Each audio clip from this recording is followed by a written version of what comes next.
যে ভয়টা পাচ্ছিলাম বন্ধুরা, যে কথাটা আমি শুরু থেকেই বলছিলাম যে ভারতীয় টপ অর্ডার ব্যাটসম্যানরা যেমন করে ব্যর্থ হচ্ছে, আমরা কিন্তু বড় কোনো ম্যাচে গিয়ে আমরা মার খেয়ে যেতে পারি, আমরা হেরে যেতে পারি। আর সেটাই হলো বন্ধুরা। দক্ষিণ আফ্রিকার সাথে আমাদের ভারতীয় দল দক্ষিণ আফ্রিকাকে হারাতে পারলো না। দক্ষিণ আফ্রিকার কাছে 188 রান চেস করতে গিয়ে 111 রানে আমরা অল আউট হয়ে গেলাম।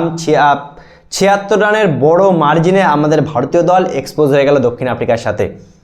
বন্ধুরা, সবার আগে একটা কথা বলি যে আমাদের ভারতীয় ব্যাটসম্যানরা কি কখনোই দায়িত্ব নেবে না?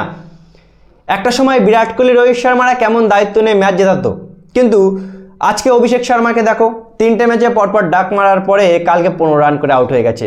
ঈশান কিষান এক ম্যাচে রান করে, তা 2 ম্যাচে রান করতে পারে না। সূর্যকুমার যাদব টি-20 দলে কখন রান করে কখন রান করতে পারে না আমরা বুঝতেই পারি না। আর তিলক বর্মা, শ্রেয়াস আইয়ারের জায়গায় তিলক বর্মাকে নেওয়া হয়েছিল, কিন্তু সেই তিলক বর্মা কি পারফরমেন্স দেখাচ্ছে বন্ধুরা। সুপার 8 রাউন্ডের 3টে ম্যাচের মধ্যে 2টো ম্যাচ আমাদের জিততেই হতো ভালোভাবে, যাতে আমরা সেমিফাইনালটা খেলতে পারি। কিন্তু কালকে হারলাম তো হারলাম ভাই, 76 রানের বড় মার্জিনে হারলাম।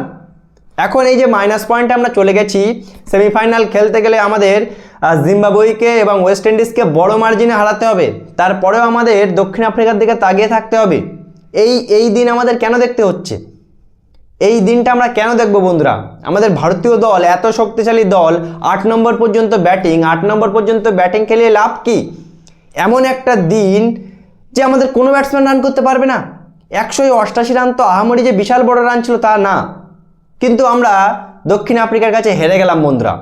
দক্ষিণ আফ্রিকার কাছে আত্মসমর্পণ করে দিলাম, তাও আবার সেই নরেন্দ্র মোদী ক্রিকেট স্টেডিয়ামে। এক তো এই স্টেডিয়াম আমাদের কখনোই খুশি দেয় না। 19 নভেম্বর 2023-এ আমরা টানা 10টা ম্যাচ জিতে ফাইনালে অস্ট্রেলিয়ার কাছে হেরেছিলাম। সেই দুঃখ কষ্ট এখনও 3 বছর ধরে আমরা ভারতীয় ক্রিকেট ফ্যানরা বয়ে নিয়ে চলেছি।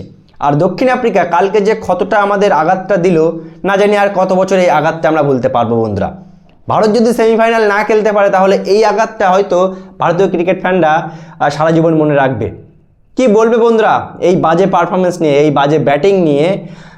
ভারতীয় দল কি সেমিফাইনাল খেলতে পারবে? পরপর 2টো ম্যাচ জেতার পরেও কি ভারতীয় দলের সেই রান রেটটা বেটার হবে বলে তোমাদের মনে হয়? ভারতীয় দল কি সেমিফাইনাল খেলতে পারবে এই হারের পরে? কি মনে হয় বন্ধুরা? অবশ্যই জানাবে কমেন্ট করে। ভিডিওটি ভালো লাগলে শেয়ার করে চ্যানেলটা অবশ্যই সাবস্ক্রাইব করে দেবে।